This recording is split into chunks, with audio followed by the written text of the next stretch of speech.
What's up everyone, my name is John, it's time for another review. Today I'm tackling the latest from Mrahc group Title Fight. This is their third full-length studio album. It's titled Hyperview. Don't forget to check out my vlog channel if you have not done so already. It's the link in the description down below, or you can click on screen right above my head somewhere. I'm trying to get to 500 subscribers. I'm putting more work into that channel, I guess, and I've put up a couple of new vlogs as of recent, so if you're interested in what goes on behind the scenes of ARTV, definitely check that out and help support the other channel. Okay, I'm going to start off this review by saying this is probably the most unexpected thing Title Fight could have done, and I think that's part of the reason why I'm digging a lot of this record so much. Cannot say that I was a fan of the band in the past. They had some more aggressive vocals, whereas they're more reserved here, but we'll get into that in a moment. They had more of a post-hardcore and just all-out rock sound with punk influences, I would say. In the past, didn't get into their last full-length Floral Green at all.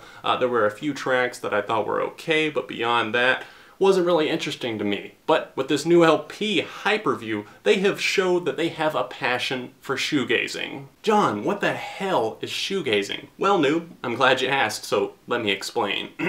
Shoegazing is often similar to noise pop in some ways because it focuses on the music and the instrumentation over the vocals. It kind of pushes them to the back burner, if you will. It's not that the vocals are absent, it's just that they're kind of up against a wall of guitars most prominently. And here on this Title Fight LP, you're definitely going to have moments, as with most shoegaze records, where you're like, I have no idea what he's saying. If I'm not looking at the lyrics like right in front of my face, I don't know what's going on. And that's not always a bad thing because it gives it a more mysterious element, but I could see how some people would find it very frustrating. I've seen a pretty lukewarm reception from longtime Title Fight fans to the new singles, including lead single Chlorine, but I've got to throw some praise their way. Like I said, I was not really a fan of this band in the past, but it took a bold move. It took balls to change up their sound this much and put out something so cohesive. That lead single is pretty fuzzy, almost a little bit bleak, and kind of strains for life as it's pushed along by this loud, noisy riff with enough reverb to make anyone draw comparisons to My Bloody Valentine, which, of course, if you have any influence of shoegazing in your music whatsoever,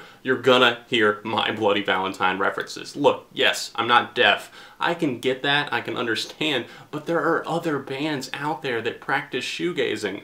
Most prominently, one that I've discovered that I'm really enjoying and you guys might even want to check out, there's a band called ExCops. They're blowing up with that hit Black Soap. They really get into their groove with this record. I like that they take the instrumentation so seriously and push it to the forefront and kind of make it something that feels like it's something straight out of the 90s in some ways, with some emo overtones. Yes, I'm definitely hearing those trickle in on certain songs. The track Hypernight has this really nice pumping bass line, but I can't say that I'm a fan of those angsty vocals that show up on this one. There's a couple of moments here on this record where I'm like, his vocal style does not fit with this style of music. Like I mentioned, I do like the groove that this record has going on, but at times it gets hard for me to kind of push that aside and really enjoy it because of the vocal work. But it's not impossible, and it's definitely not on every track. In fact, I think his voice really does suit gems like Mrach. I'm not sure if that stands for something or if I'm not supposed to pronounce that or something like that, but I think that that track kind of has those Surfer Blood influences. I'm hearing more of an almost happy sad style of music, if that makes any sense with the instrumentation and even his voice on that one. There's definitely a lot of layers, a lot of reverb, but it totally works, and I think that this is probably my favorite track on the LP. There's some pretty apparent emo influences that make their way onto tracks like Liar's Love and the truly solid Your Pain Is Mine. If you didn't catch the synth work on that track, then you're missing out on one of the best moments on this record. It came out of nowhere and just kind of knocked it out of the ballpark for me. It's honestly hard to describe a lot of the sounds that I'm finding here on this record, mostly because I was not expecting this at all. I know I repeated myself there, but just think about this. Hazy 90s rock with a heavy focus on the instrumentation and the atmosphere surrounding the songs. If that sounds good to you, then you should probably check out this album because there are a lot of good things that this album has to offer. There's also some downfalls. I think that maybe this album's shelf life won't be that great, but at the same time, this is good music to drive to, good music to think to, and good music to,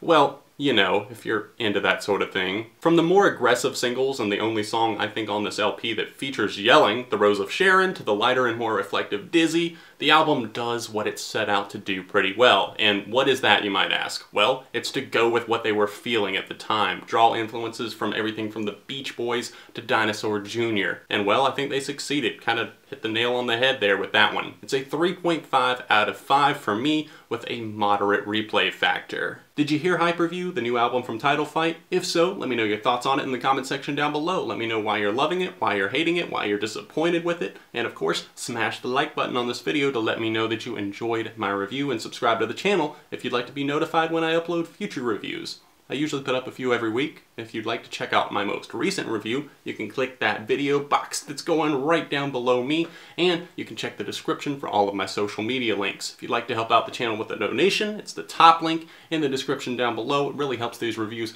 keep going, and I will see you guys very soon right here on this channel. Thanks for watching.